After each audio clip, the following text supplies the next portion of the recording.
I did go to Zambia, though. Fantastic place, Zambia.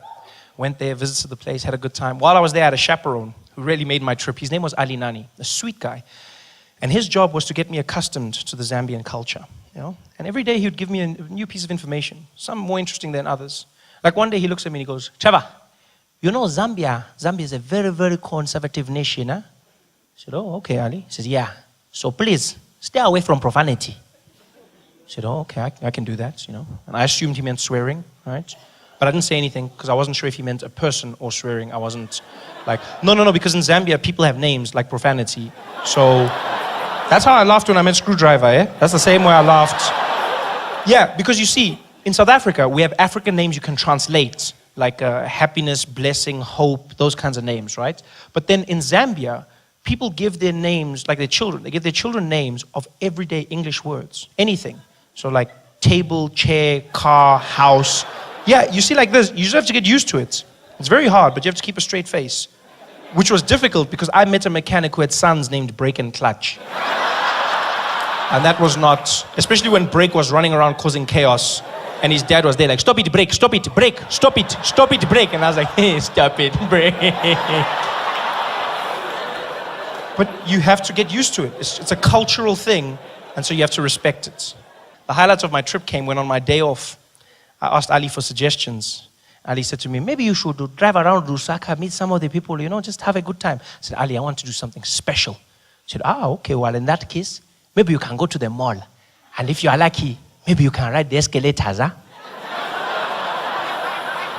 So what? Yeah, I'm not promising anything. But if you are early, maybe you can go once or twice. So escalators, I know, mind-blowing, huh? I thought he was messing with me. Until I found out people in Zambia go to the mall just to ride the escalators. Seems ridiculous till you understand the backstory. When we were in Zambia, there were only 5 public escalators. 5 in the whole country. The first escalator was built in August. Yeah. Not August 19. No. You guys remember August? August? You guys remember that? They built their first escalators ever. Yeah. And so now it's all the rage. People go to the mall just to ride escalators. Yeah. But now, I don't want you to picture like some dusty village. That's not what Zambia is. It's a beautiful place. They're developing just as we are. They've got roads, they've got airports, they've got beautiful hotels, stunning shopping malls. They've got everything we've got, even faster internet. They just never had escalators. And now they started building them. And because of that, people go there and they just spend a day riding escalators. Dads will go home and fetch their kids. Children, we are going to the mall. To do what, Daddy? To do shopping. And to ride the escalators. Yay! We couldn't believe this, so we went to the mall, right? We get to the mall is empty. Escalators are packed. People are standing in lines, going around, doubling back on themselves. There's old people, young people, even couples. There were couples. Guys that actually picked up women by saying, I'm going to take you to the escalator, girl. Ooh, you're so fancy, eh? Escalators. Some people didn't even know how to ride the escalators. Kids were easy. They just jumped on. Old people would panic. There was one guy who got on the escalator and it was going up. And I guess to compensate for something in his mind, as it went up, he started leaning. He fell down. He was hurt so badly.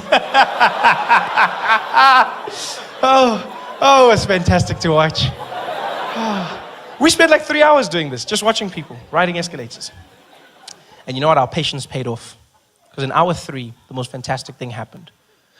A school brought a class of children to the mall. And their excursion was just to ride the escalators. It was magic. 30 kids, about 5 years old, cutest things, wearing their little black and white uniforms. And they're standing there together holding hands, and they were so excited, so they're shining, you know, not from excitement, that Vaseline.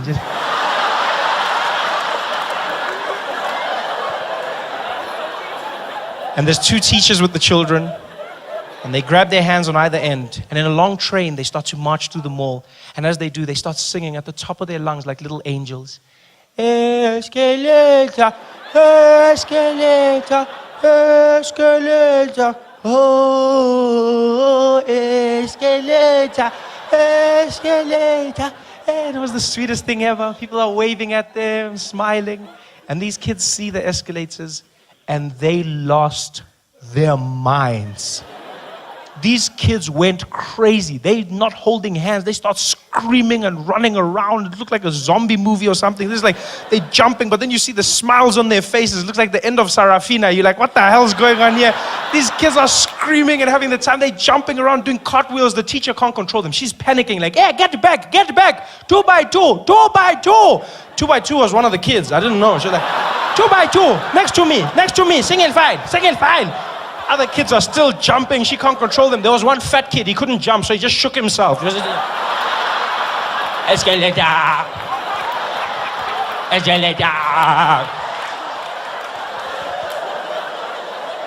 It was the most amazing thing I've ever seen in my life.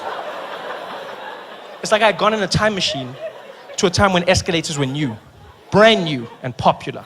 So popular that people were taking pictures of the escalators using their iPhones. Chipiwa, technology, eh?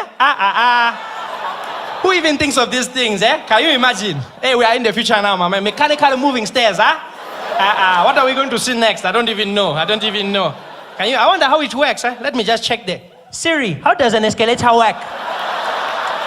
I don't know, eh?